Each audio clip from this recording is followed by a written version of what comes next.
Hi friends, இந்த வீடியோவில் நம்ம எக்ஸசைஸ் 1.11 இருக்கிற ஃபோர்த் சம்மை தான் பார்க்குறோம். ஃபோர்த் சம் என்னென்னா, by taking suitable sets ABC verify the following result. இங்கே நம்ம என்ன பண்ணோம்னா ஏபிசி அப்படின்ற 3 செட்டை கண்டுபிடிச்சி இந்த கண்டிஷன்லாம் ப்ரூவ் ஆகுதா அப்படின்ட்டு நம்ம வெரிஃபை பண்ணணும். இதெல்லாம் வந்து நீங்கள் பார்த்தீங்கன்னா ஒரு ஃபார்முலா மாதிரி இருக்கும். இந்த சைடு வந்து ப்ரூவ் பண்ணிங்கன்னா அதே ஆன்சர் தான் இந்த சைடும் வரும். இதே மாதிரி தான் இதெல்லாம் நீங்கள் வந்து ஏபிசின்ற 3 செட்ஸை நீங்கள் கண்டுபிடிக்கணும். இப்போ நம்ம வந்து இதில் ஏதாவது ஒரு சம்மை எடுத்துக்கலாம். இதில் வந்து எல்லாமே வந்து ஒரே மாதிரி தான் வரும். இப்போ நம்ம ஒர்க் அவுட் பண்ணுறதுக்கு ஃபோர்த் சம் எடுத்துக்கலாம். ஏன்னா ஃபோர்த் சம்மில் தான் வந்து பி டேஷ்ன்றது வருது. இது வந்து உங்களுக்கு கொஞ்சம் டிஃபிகல்ட்டாக இருக்கும். எப்படின்னு பார்க்கலாம் நம்ம. இப்போ வந்து நம்ம ஒரு 3 செட்டை எடுத்துக்கலாம். ஏன்றது வந்து 1 2,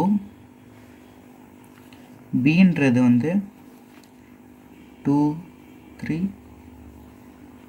சின்றது வந்து 3 4. இந்த பி டேஷ் கண்டுபிடிக்கிறதுக்கு வந்து நம்மளுக்கு வந்து யூனிவர்சல் செட்டு வேணும். யூனிவர்சல் செட்டு வந்து இது எல்லாமே இன்க்ளூட் பண்ணுற மாதிரி. அப்போ நான் வந்து யூனிவர்சல் செட் இஸ்குவல் டு 1 2 3 4ன்னு எடுத்துக்கிறோம். B dash is equal to universal set minus difference B, இதான் வந்து பி டேஷ். இது வந்து டிஃப்ரென்ஸ்னால் என்னென்னா, இப்போ வந்து யூனிவர்சல் செட்டு வந்து 1 2 3 4ஆ, டிஃப்ரென்ஸ் பினா 2 3. இதுக்கும் உள்ள காமனான எலிமெண்ட்டை அடித்து விட்டுறணும் நம்ம ஃபஸ்ட்டு. அதுக்கப்புறம் வந்து ஃபஸ்ட்டு செட்டில் இருக்கிற பேலன்ஸ் எலிமெண்ட்ஸை மட்டும் நம்ம எடுத்து எழுதுகிறோம். செகண்ட் செட்டில் வந்து பார்க்க மாட்டோம். நம்ம ஃபஸ்ட்டு செட்டில் இருக்கிற பேலன்ஸ் எலிமெண்ட்டை மட்டும் தான் நம்ம வந்து எடுத்து எழுதுகிறோம். அப்போ நம்ம பேலன்ஸ் எலிமெண்ட்டை வந்து 2 3 போச்சுன்னா 1 4 தான் இருக்கா, 1 4. இதுதான் பேலன்ஸ் எலிமெண்ட். அதனால் வந்து இதுதான் பி டேஷ். இங்கே வந்து பி டேஷ் கண்டுபிடிக்கிறதுக்கு வந்து நம்மளுக்கு வந்து யூனிவர்சல் செட் வேணும். அதனால தான் இந்த யூன்றதை எடுத்துருக்கோம் நம்ம.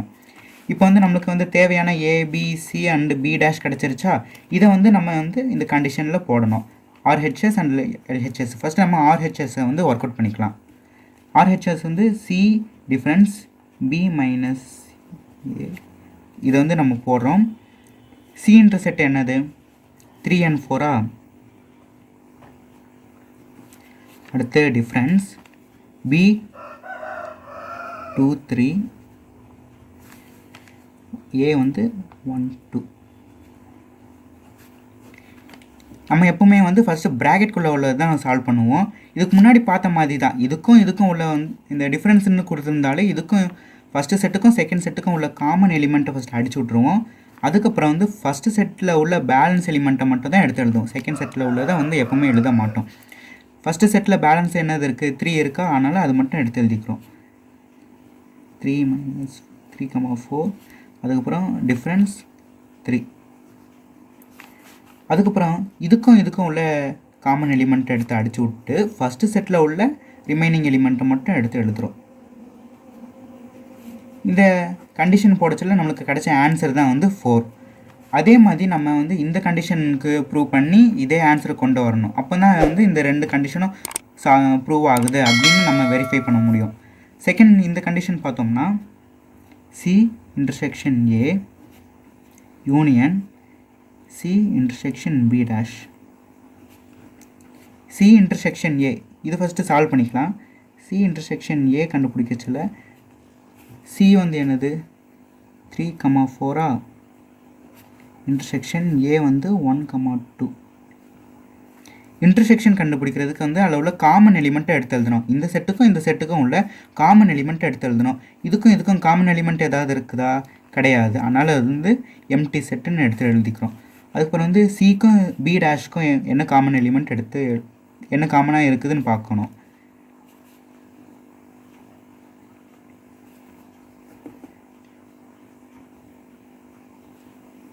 இன்டர்செக்ஷன் பி டேஷ் என்னதுன்னு நம்மளுக்கு 1 4.